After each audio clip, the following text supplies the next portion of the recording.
हमारे राज्य वित्त मंत्री आदरणीय श्री अनुराग ठाकुर जी, आपके हमीरपुर विधानसभा क्षेत्र के लोकप्रिय विधायक नरेंद्र ठाकुर जी, पार्टी के हमारे प्रदेश के उपाध्यक्ष संजीव कटवाल जी, जिला के अध्यक्ष श्री बलदेव शर्मा जी, जिला के प्रभारी अजय राणा जी, जिला के महामंत्री श्री हरीश जी, मंडल के अध्यक्ष श्री रमेश शर्मा जी, महामंत्री श्री राजेश शर्मा जी, सुरेश सोनी जी और उपस्थित सभी इस टेक्नोलॉजी के साथ जुड़े हुए इस कार्यक्रम में भाई और बहनों, अभी हम श्री अनुराग ठाकुर जी को सुन रहे थे, जिन्हें बहुत विस्तार से कोविड-19 का इम्पैक्ट देश के अंदर और देश के साथ साथ में प्रदेश के अंदर और उसके बाद केंद्र सरकार ने जो उसमें कदम उठाए आदरणीय मोदी जी के नेतृत्व में, चाहे इस वायरस को रोकने के लिए, चाहे वायरस के रोकने के साथ साथ में इस आर्थिक संकट के इस दौर में जो कोरोना वायरस की वजह से हुआ, उस दौर से देश को बाहर निकालने के लिए जो पैकेज, उसकी बहुत डिटेल में बातचीत की है। मित्रों, ये बहुत अलग तरह की परिस्थिति है हम सब के लिए। कहां तो आदत हमको ऐसी थी कि जहां मर्जी मन करता था चले जाते थे, जिससे मर्जी मिलने का मन करता था हम मिल लेते थे, जहां जनसभा करनी होती थी वहां जनसभा करते थे, और एक वायरस जो दिखता भी नहीं है, खुली आंखों से हम उसको देख भी नहीं सकते, लेकिन उसके बावजूद देखिए जिस चीज को देख भी नहीं सकते, इतना छोटा वायरस दुनिया का जीवन का सारी जो व्यवस्थाओं को जो उसने बदल कर रख दिया। अब कहा जा रहा है घर के अंदर रहिए, लेकिन कहा जा रहा साथ में सोशल डिस्टेंसिंग मेंटेन करिए। घर से बाहर निकलने की बात आती है तो कहा जाता है कि मास्क पहन करके जाइए। जिस मास्क को आमतौर पर हमने उसके बारे में कभी कल्पना भी नहीं की थी, इसकी जरूरत भी जिंदगी में पड़ेगी कभी। और खास तौर से जो अभी जिस प्रकार से हम आज इस कार्यक्रम के माध्यम से आपस में संवाद कर रहे हैं, ये कार्यक्रम बहुत एक ऐसे स्तर पर होते थे, गांव का आदमी तो इसके बारे में सोच भी नहीं सकता था कि वीडियो कॉन्फ्रेंस करने की हमको जरूरत पड़ेगी, वीडियो कॉन्फ्रेंस के माध्यम से हम जुड़ेंगे। लेकिन ये दौर आ गया ऐसा जब हमको ये सारी परिस्थितियों के दौर में से इस प्रकार से गुजरना पड़ रहा है। और मैं इसका जिक्र कर रहा था कि शायद हमारे देश के यशस्वी प्रधानमंत्री नरेंद्र मोदी जी को शायद ऐसा लगता कि जैसे कि उनको पहले ऐसा आभास था 2014 में जब पहली बार प्रधानमंत्री बने तो डिजिटल इंडिया का कॉन्सेप्ट उन्हें दिया कि टेक्नोलॉजी को अपनाइए, टेक्नोलॉजी के साथ जुड़िए। दुनिया टेक्नोलॉजी के साथ कहां पहुंच गई, इस बात का वो जिक्र करते थे। हालांकि विपक्ष के लोग कई तरह की टिप्पणियां करते थे, कई तरह की बातें करते थे। आज हमको सचमुच में लग रहा है कि मोदी जी ने जो कॉन्सेप्ट उस वक्त दिया कि आने वाले समय में ऐसी भी परिस्थितियां हो सकती हैं जब हमको घर में बैठ करके काम करना हो सकता है। सुविधाओं की दृष्टि से उन्होंने कहा था उसे, लेकिन संकट के क्षण में भी वो डिजिटल इंडिया का कॉन्सेप्ट हमारे काम में इस रूप में आएगा। ये टेक्नोलॉजी का युग हमारे सामने, हमारे उपयोग के लिए इतना महत्वपूर्ण योगदान देगा, इस सारी चीज की कल्पना कभी किसी ने नहीं की थी। इसलिए मित्रों, इस वायरस ने सचमुच में बहुत कुछ हमको सिखाया है। लोग घर छोड़ करके चले, गांव छोड़ करके चले गए थे, कोई अमेरिका रहता था, कोई इंग्लैंड रहता था। घर के लोग भी बड़े फख्र के साथ कहते थे कि हमारा बच्चा जो है वो जाकर के अमेरिका, यूएसए रहता है। कोई पूना रहता था, कोई मुंबई रहता था, कोई चंडीगढ़ रहता था, कोई दिल्ली रहता था। और जो आदमी वहां पर रहने वाला वो भी इस बात को कहता था, बड़े फख्र के साथ कहता था कि हम यूएसए से आ रहे हैं, अब वहां रहते हैं। लेकिन परिस्थिति देखिए किस प्रकार की बनी। आखिरकार चाहे वो यूएसए रहता था, चाहे वो इंग्लैंड रहता था, फ्रांस रहता था, चाहे जर्मनी रहता था, चाहे मुंबई रहता था, दिल्ली रहता था, चंडीगढ़ रहता था, आखिरकार सब के सब एक बात को कहने के लिए विवश हुए, इस वायरस की वजह से हमें अपने घर आना है।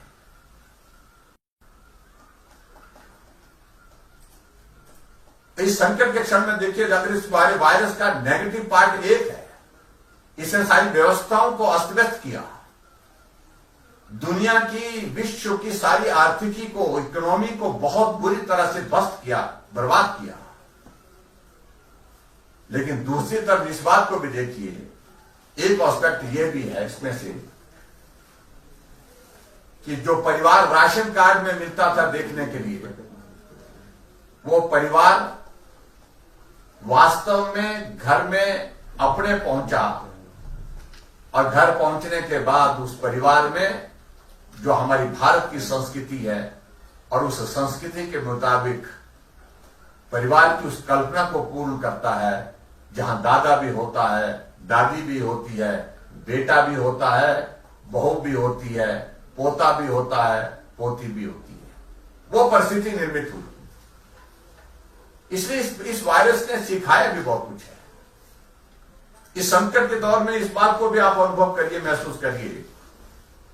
आखिरकार कहीं भी हम साधन सुविधाओं के साथ जब जीवन व्यतीत कर रहे थे, जब गांव, आखिरकार इस संकट में हमको बहुत बड़ा संबल किसने दिया, वो अपने गांव ने दिया।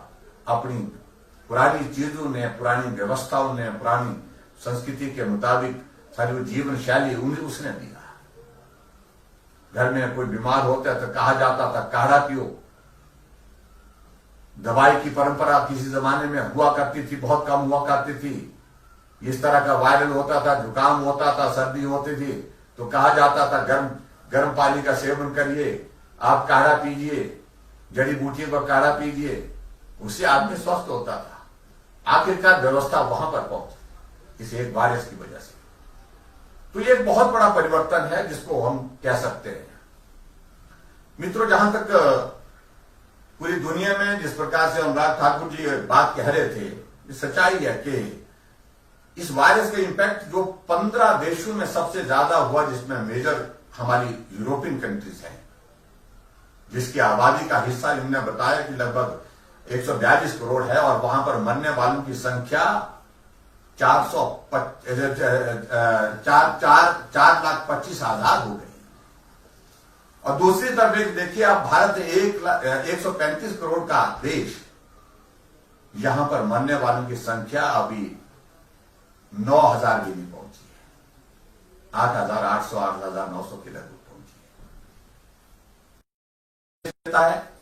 भारत अभी भी उस दृष्टि से किसी भी प्राकृतिक ऐसी चीजों का सामना करने के लिए मजबूत है। ये एक बहुत बड़ा संदेश जाता है पूरी दुनिया में। जो इस प्रकार वायरस के कारण जो हमारी डेथ रेट है, उसमें भारत की अभी तक बहुत कम है, बहुत कम है। ये हमारे लिए अच्छी बात है। और उसके साथ साथ में सबसे बड़ी बात है कि इस वायरस के खिलाफ लड़ने के लिए जो एक मजबूत नेतृत्व की जरूरत है, वो नेतृत्व हमारे पास मौजूद है। दुनिया के दूसरे देशों में इस प्रकार की परिस्थितियां नहीं है। वहां अगर नेता बोलता है तो उसका पालन करने वाले लोग कम हैं, उसका अनुसरण करने वाले लोग कम हैं। कारण नेतृत्व के प्रति आस्था नहीं, विश्वास नहीं, भरोसा नहीं।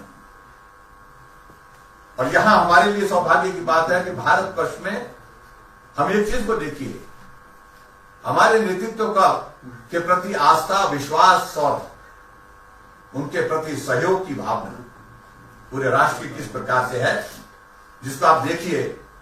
अगर मोदी जी ने एक बात कही कि ऐसा संकट वायरस का आ रहा है, तो ऐसी परिस्थिति में हमें जरूरत लग रही है कि देश में जनता कर्फ्यू लगना चाहिए। ना पुलिस की आवश्यकता पड़ी, ना आर्मी की आवश्यकता पड़ी। पूरे देश ने सहज रूप से स्वीकार किया। प्रधानमंत्री जी ने जो कहा है ये अपने लिए नहीं कहा है, ये हमारे लिए कहा है, इसलिए हमको इसका पालन करना है। जो बात कही है पूरे देश में, शहर में, गांव में, सब जगह, सब जगह देखा होगा आप लोगों ने, जनता कर्फ्यू का 100% पालन किया। यह हमारे लिए कितनी बड़ी बात है। उसके बाद आगे बढ़कर के अगर प्रधानमंत्री जी ने अनुभव किया कि देश में वायरस का मामले और ज्यादा बढ़ रहे हैं, ऐसी सूरत में और करने की काम करने की कुछ जरूरत है और निर्णय करने की जरूरत है। कड़ा निर्णय क्या किया जाए। शाम को प्रधानमंत्री जी 8 बजे अपने राष्ट्र के नाम पर संदेश देते हैं कि मैं आप सबका सहयोग चाहता हूं। इस वायरस के खिलाफ लड़ाई लड़ने के लिए हमको आपके सहयोग की आवश्यकता है, समर्थन की आवश्यकता है, और हम चाहते हैं कि पूरे देश भर में लॉकडाउन की हम घोषणा करें और उस पर आप सहयोग करें। लॉकडाउन फर्स्ट की शुरुआत होती है और पूरे देश भर देश उसको स्वीकार करता है, और कोई भी आदमी शहर में नहीं दिखता है, गांव में नहीं दिखता है। लोगों को कहा गया कि आप घरों के अंदर रहेंगे, लोग घर छोड़ करके नहीं गए। पालन किया, चाहे वो लॉकडाउन 1 है, लॉकडाउन 2 है, लॉकडाउन 3 है, चाहे लॉकडाउन 4 है। जो हमारा नेतृत्व तय करता रहा, देश उसको स्वीकार करता रहा। हम इस परिस्थिति को उस वक्त भी देखते थे जब आदरणीय प्रधानमंत्री जी ने सभी मुख्यमंत्रियों के साथ वीडियो कॉन्फ्रेंस के माध्यम से बातचीत की। हमारे वैचारिक दृष्टि से मतभेद हो सकते हैं, लेकिन उसके बावजूद सब मुख्यमंत्रियों ने कहा, प्रधानमंत्री जी आप आदेश करिए, जो आदेश आप करेंगे, जो आप निर्णय करेंगे, हम उसका पालन करेंगे, क्योंकि हम एक आदमी के जीवन की रक्षा करना चाहते हैं। यह हमारे लिए महत्वपूर्ण है, और पालन किया, पूरा सहयोग दिया। ये परिस्थिति बाकी देशों में इस प्रकार की नहीं थी। और मैं ये भी कह सकता हूं, दावे के साथ में कह सकता हूं कि अगर देश में नेतृत्व किसी दूसरी पार्टी का होता, दूसरा व्यक्ति होता, शायद देश के अंदर भी इतनी स्वीकार्यता नहीं होती। उस दृष्टि से भारत ने बहुत बढ़िया काम किया है, बहुत अच्छा काम किया है। हाँ, हम इस बात से सहमत है कि मामले कुछ दिनों में बढ़े, और ये मान करके चलना पड़ेगा, वायरस का इंपैक्ट स्वाभाविक रूप से बड़ा है, क्योंकि जब से पूरे देश भर में एक निर्णय हुआ कि लॉकडाउन के तहत जो लोग फंसे हुए हैं एक दूसरे प्रदेश के, सब लोग अपने घर जाना चाहते हैं। एक दिन वीडियो कॉन्फ्रेंस के माध्यम से हम जब चर्चा कर रहे थे, सभी मुख्यमंत्री चर्चा कर रहे थे,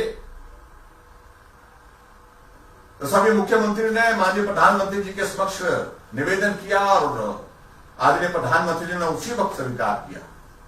और निवेदन क्या था कि बहुत सारे लोग ऐसे संकट में हैं जो अपने परिवार के बीच में जाना चाहते हैं। और जब आदमी देखा आपने, कोई भी व्यक्ति चाहे गरीब हो चाहे अमीर हो, जब इस प्रकार के जीवन के ऊपर किसी का संकट आता है तो उसकी इच्छा होती है कि मैं अपने परिवार के साथ रहना चाहता हूं, परिवार के बीच में जीना चाहता हूं।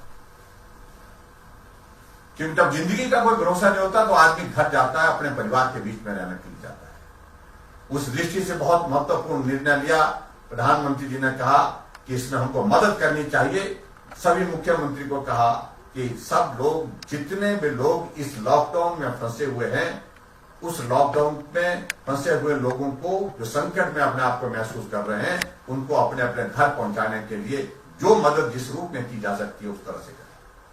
और केंद्र ने कहा कि हम भी मदद करेंगे, हम भी ट्रेन के माध्यम से मदद हो सकती है, बसों के माध्यम से जो मदद हो सकती है ट्रांसपोर्टेशन के लिए, वो मदद करने के लिए केंद्र ने भी कहा।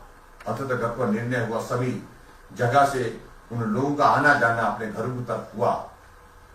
कुछ जगह ट्रेन चली, कुछ जगह बसें चली।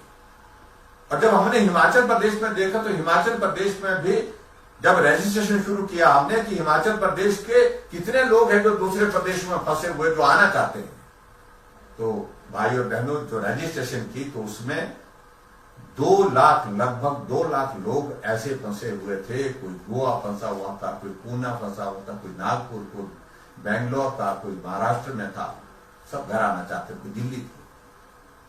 2 लाख लोगों ने रजिस्ट्रेशन किया। हमने आगे बढ़कर के निर्णय लिया कि उन बच्चों को भी वापस लाना चाहिए जो पढ़ने के लिए बाहर भेजे गए हैं, संकट में 1.5 महीने से एक कमरे में हैं। पहले उनको खाने के लिए मेस मिलता था, मेस में सुविधा होती थी, मेस में भी अब जाने आने की सुविधा में कठिनाई होगी, खाने की भी दिक्कत हो गई। कुछ बच्चे पीजी में रहते थे, चंडीगढ़ में रहते थे, वहां पीजी में उनको खाना जहां से आता था वो खाना मिलना बंद हो गया। ऐसी विचित्र परिस्थितियां हुई। तो हमने निर्णय किया कि उनको वापस लाना चाहिए और हमने वापस लाने के लिए व्यवस्था की। कुछ जगह ट्रेन लगाई, कुछ जगह हमने बसें लगाई।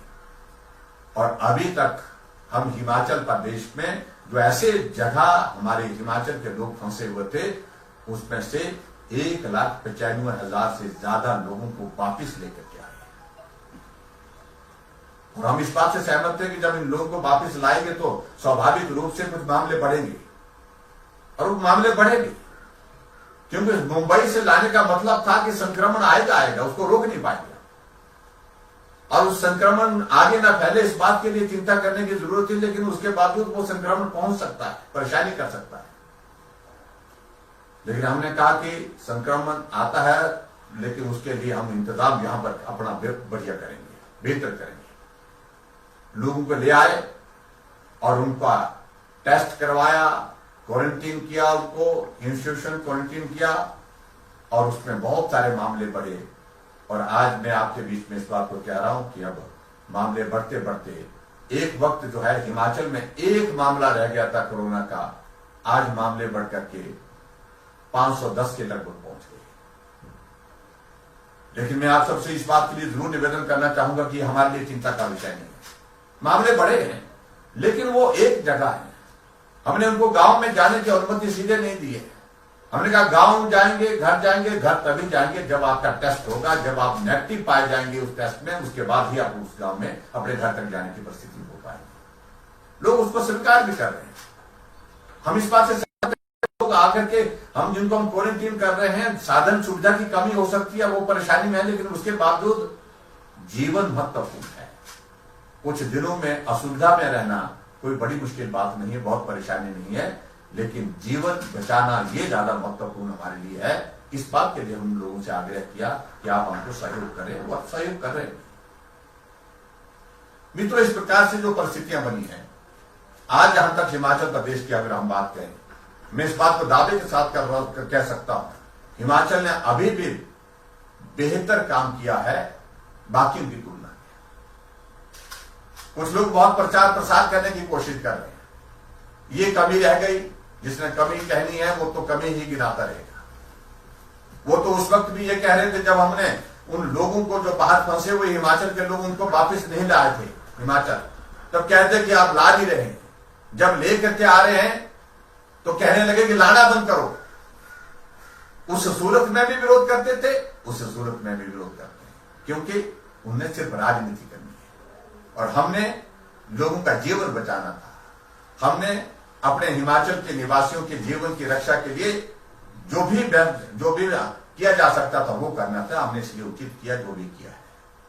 और इसी तरह से मैं आप सबके बीच में ये भी कहना चाहता हूं, आज हिमाचल प्रदेश में जो कुछ भी हम इस कोरोना के वायरस के दौरान कर पाए हैं, दूसरे प्रदेश, हमारे दूसरे पड़ोसी राज्य भी हिमाचल प्रदेश से इस बात की जानकारी हासिल कर रहे हैं कि आपने किस प्रकार से मॉडल बनाया है।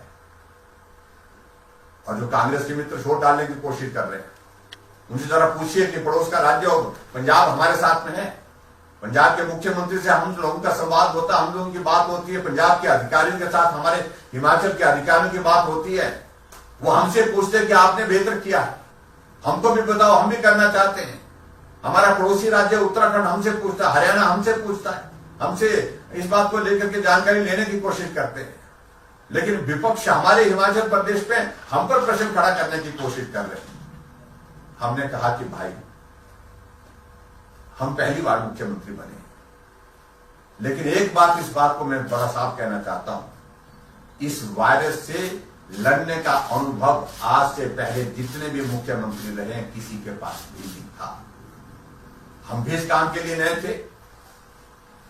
अगर कोई पुराना मुख्यमंत्री होता तो वो भी इस परिस्थिति के लिए नया आदमी होता। अब कांग्रेस के लोग से हम पूछते कि आप जाकर के कल्पना करो, आप जाकर के राजस्थान के मुख्यमंत्री जो कांग्रेस पार्टी का सबसे वरिष्ठ नेता है, सबसे सीनियर चीफ मिनिस्टर में से वो है, वहां के हालात देखिए। हमसे बेहतर तो नहीं है, हमसे खराब है और ज्यादा खराब है। कई लोग हमको उपदेश देते हैं फेसबुक के माध्यम से, वो अपनी खानदान का सारा अनुभव अपने खाते में डालते हैं। पहली बार मुख्यमंत्री बन रहे हैं लेकिन अपने जो है अपने खानदान का राजनीतिक अनुभव अपने खाते में डाल रहे हैं। मैं उनके बारे में ज्यादा टिप्पणी नहीं करना चाहता हूं। सुझाव देना एक बात है, लेकिन उपदेश देना और करना कुछ नहीं। ऐसे दौर में मैं समझता हूं कि अगर सही मायने में जहां हम जीवन बचाने के लगे हुए, एक वायरस, एक जो है आदमी इस वायरस की इस चपेट में ना आए, उसका जीवन को बचाने में लगे हैं, और वो लोग सिर्फ राजनीति से हमको लाभ क्या मिल सकता है उसमें तलाश में लगे हुए। और कुछ लोग कोशिश कर रहे हैं कि इसमें से कुछ निकालने की कोशिश करें। क्या निकालना चाहते हो? और मैं इस बात को कहना चाहता हूं, मैं आदरणीय मोदी जी देश के प्रधानमंत्री हैं। देश में, भारत में उनके नेतृत्व में भ्रष्टाचार के लिए कोई जगह नहीं है। और मैं इस बात को डंके की चोट पे कहता हूं, हिमाचल प्रदेश में आदरणीय मोदी जी के नेतृत्व में हमको काम दिया गया है और यहां पर भी भ्रष्टाचार के लिए कोई गुंजाइश नहीं। कुछ लोगों ने कोशिशें करी थी, कुछ लोगों ने प्रयत्न किए थे कि इसमें से कुछ लाभ निकालें।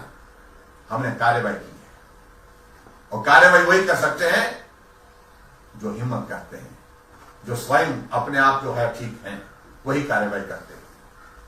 आप कल्पना करिए, पूरा 5 साल का कार्यकाल कांग्रेस का पूरा का पूरा कोर्ट कचहरी में बीता है।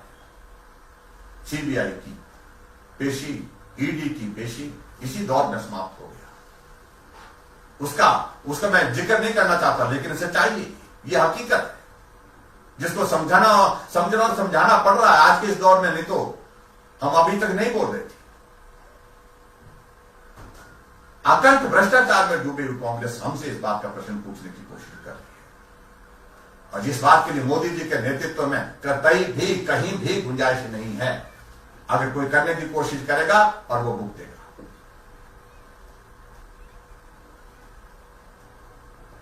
हमारे विपक्ष के नेता कई बार बड़ी वो जल्दबाजी में है, और हम में एक, चलो आप सब साथियों से हमारी बात हो रही है, विचित्र परिस्थिति कांग्रेस पार्टी की है। नेता कौन है, कौन क्या चाहता है, समझ में नहीं आता है।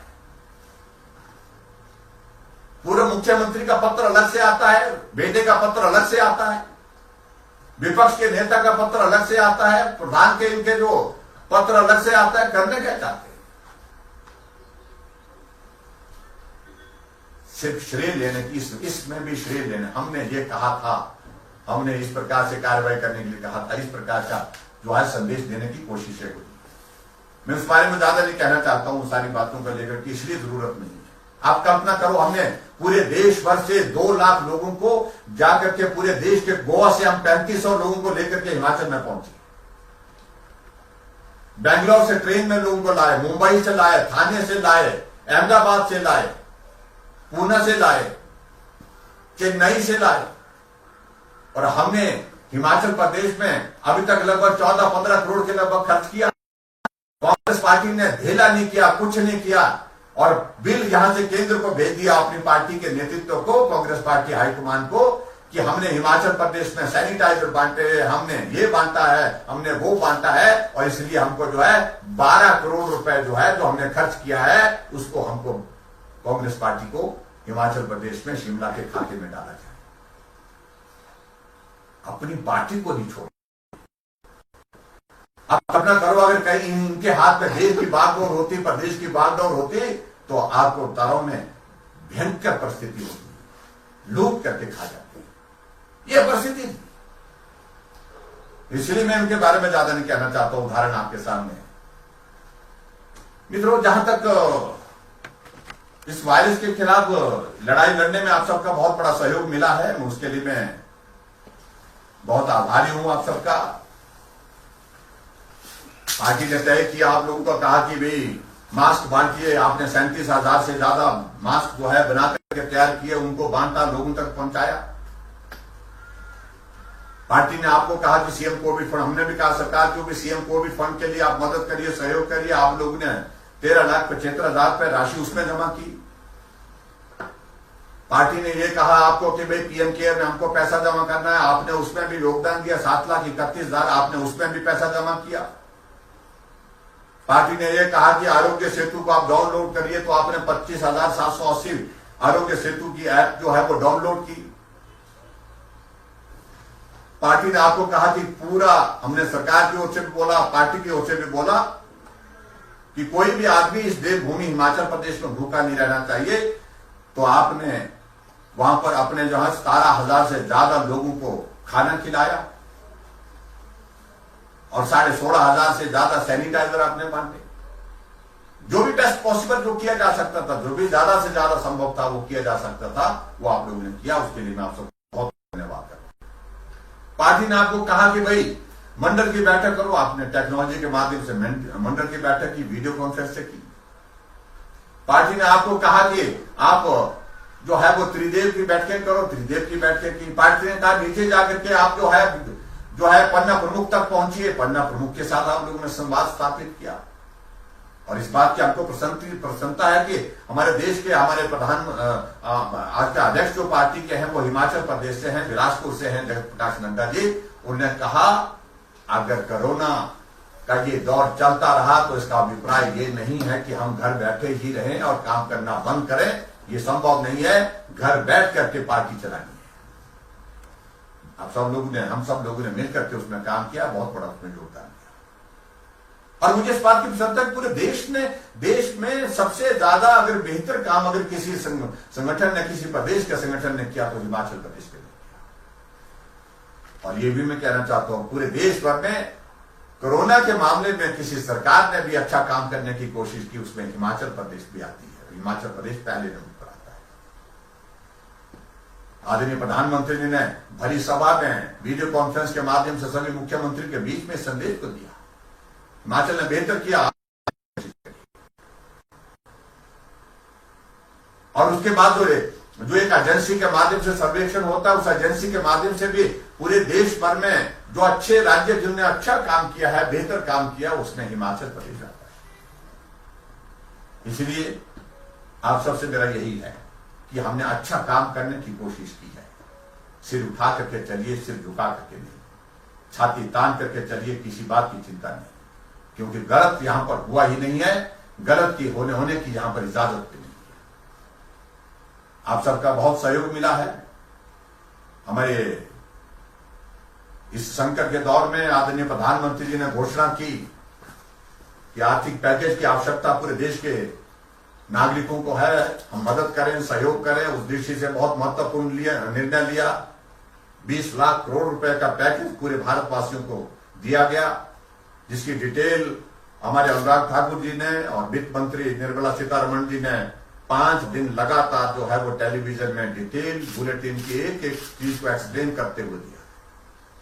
आज भी अनुराग ठाकुर जी आपके बीच में एक्सप्लेन कर रहे थे सारी चीजों को। कोशिश की है, हम इस बात से सहमत हो कि नुकसान बहुत ज्यादा हुआ है। हमने हिमाचल प्रदेश में भी प्रयत्न किया, जिस अपनी सरकार के माध्यम से भी जो मदद इस संकट के दौर में हम कर सकते थे वो हमने करने की कोशिश की है। हमारे जितने भी हमारे सामाजिक सुरक्षा पेंशन के दायरे में जो लोग आते थे, उनकी पेंशन 3 महीने की एडवांस पेंशन हमने भेज दी। एडवांस पेंशन के साथ साथ में हमने उसमें ये भी किया, ये भी सुनिश्चित किया कि वहां उनको बढ़ी हुई पेंशन जो आपके बजट में, इसी बजट में जो हमने पारित की थी, जो घोषणा की थी, बढ़ी हुई दरों के साथ मिली। और मुझे इस बात की भी प्रसन्नता है कि हिमाचल प्रदेश में हमने जो पेंशन दी है 5,70,000 लोगों को दी है।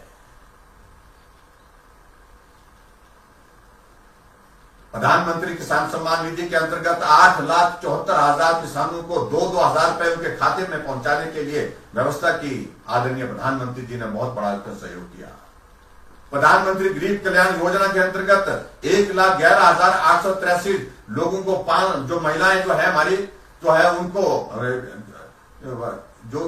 500 रुपए उनको जो किस्तों के रूप में दिया गया। और इसी तरह से जनधन योजना के अंतर्गत 5,90,000 हमारी माताओं बहनों के खाते में जो है 500-500 रुपए अप्रैल और मई का जो है उसमें भी पैसा दिया गया। हम मानते हैं कि मदद की जरूरत ज्यादा है, लेकिन फिर भी उसके बावजूद थोड़ा तो मदद करने की कोशिश हुई है। तो इसलिए बहुत सारी बातों को लेकर के हम आपके बीच में बात कह सकते हैं, लेकिन मुझे लगता है कि समय लगेगा। आज के दिन अभी हमारी और भी रहते हैं कार्यक्रम, और आज एक दिन में ही 8 वर्चुअल रैली हम एक साथ संबोधित कर रहे हैं, सुबह से शाम तक, शाम होने लगी है।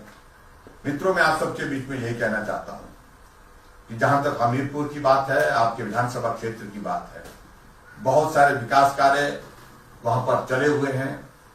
हमने अधिकारियों को कहा है, विधायक के आपके नरेंद्र ठाकुर जी, उनसे भी बात कही है कि मॉनिटरिंग करें और जितने भी काम चल रहे हैं तेज गति से उनको आगे बढ़ाने के लिए जो भी किया जा सकता है वो करने की कोशिश करें।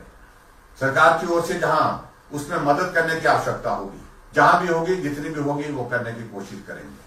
हम इस बात से सहमत हैं कि संकट का दौर है इस वक्त, लेकिन फिर भी उसके बावजूद विकास कार्य में कोई बाधा नहीं आने देंगे। इस बात को अब सुनिश्चित करेंगे, क्योंकि फंड्स हमारे पास बहुत बड़ी मात्रा में ऐसे भी हैं जो अनयूटिलाइज पड़े हुए हैं। उन फंड्स का इस्तेमाल करके जो है विकास को गति देने की हम कोशिश कर रहे हैं। अभी हमने विधायक दल की बैठक में भी बहुत सारी बातों को लेकर के चर्चा की। चर्चा करने के बाद हमने यही कहा कि आप काम करिए, डट करके काम करिए, और जहां भी और सहयोग करने की आवश्यकता रहेगी निश्चित रूप से उसमें भी हम प्रदेश की ओर से जहां से धन की व्यवस्था हो पाएगी उसमें भी करने की कोशिश करेंगे। मैं अलग अलग चीजों में नहीं जाना चाहता हूं, बहुत सारी चीजें वहां पर आपके विधानसभा क्षेत्र की जो हमारे पास यहाँ पर लिखी हुई हैं, उन सारी चीजों के लिए मैं यही कहना चाहता हूं, जिन योजनाओं के बारे में आप लोग सोचते होंगे कि अगर ये विलंब हो रही है, देर हो रही है, इनका उद्घाटन या शिलान्यास जल्दी करना है, हम टेक्नोलॉजी के माध्यम से जुड़ करके वीडियो कॉन्फ्रेंस के माध्यम से भी उसका उद्घाटन या शिलान्यास करने के लिए जा रहे हैं। हम यहां से जुड़ जाएंगे, विधायक महोदय आपके हमीरपुर से जुड़ जाएंगे, अनुराग जी को दिल्ली से जोड़ देंगे। इस प्रकार से जो भी किया जा सकता है उसको भी उस तरह से हम कर सकते हैं। और उसी तरह से अगर आपको लगता है कि इसमें थोड़ा इंतजार करने की परिस्थिति में है, तो इंतजार करने की परिस्थिति में होगा तो अच्छा, तो हमको तभी लगेगा कि जब ये वायरस थोड़ा समाप्त हो जाए, कम हो जाए, और सूरत में हम आपके बीच में आए, आपसे मिलने का भी अवसर प्राप्त होगा। और आपसे मिलने के साथ साथ में जैसे हम पहले काम करते थे, कार्यक्रम करते थे, उस तरह का कार्यक्रम करके आपके विधानसभा क्षेत्र के तमाम इश्यूज पर हम चर्चा भी करें और उसके समाधान के लिए आगे भी बढ़ें, और जो गति विकास को देनी है उस विकास की गति को भी तेज गति से आगे हम बढ़ाने में क्या मदद कर सकते हैं उसमें भी पूरी तरह से हम आपको पूरा सहयोग करेंगे। आपके बीच में बहुत सारे विषय ये जरूर आएंगे आने वाला, क्योंकि आदरणीय मोदी जी का 5 साल का कार्यकाल बहुत बेहतर गुजरा है, जिसमें जिक्र बहुत बातों का कर लिया हमसे पहले भी आप लोगों ने। श्री अनुराग ठाकुर जी ने सभी बातों का जिक्र किया है, केंद्र की योजनाओं का जिक्र किया है। योजनाओं के साथ साथ में केंद्र ने जो बड़े बड़े कदम उठाए, चाहे वो सर्जिकल स्ट्राइक है, चाहे वो एयर स्ट्राइक है, चाहे वो 3 तलाक की बात है, चाहे वो अभी नई सरकार बनने के बाद 1 साल का कार्यकाल मोदी जी का पूरा हुआ, चाहे इसमें जो है वो निर्णय जो है नागरिक संशोधन अधिनियम 2019 की बात है, चाहे राम मंदिर की बात है, चाहे वो धारा 370 को समाप्त करने की बात है। ऐसे एक नहीं, ऐसे ऐतिहासिक फैसले एक के बाद एक लिए गए। और यही एक बड़ी ताकत है कि कुछ ऐसे जटिल और जो कठिन ऐसे विषय थे जिनका समाधान वर्षों से आप जो है वो हम इंतजार कर रहे थे, उन समस्याओं का समाधान करने में कामयाब हुए हैं आदरणीय मोदी जी के नेतृत्व में।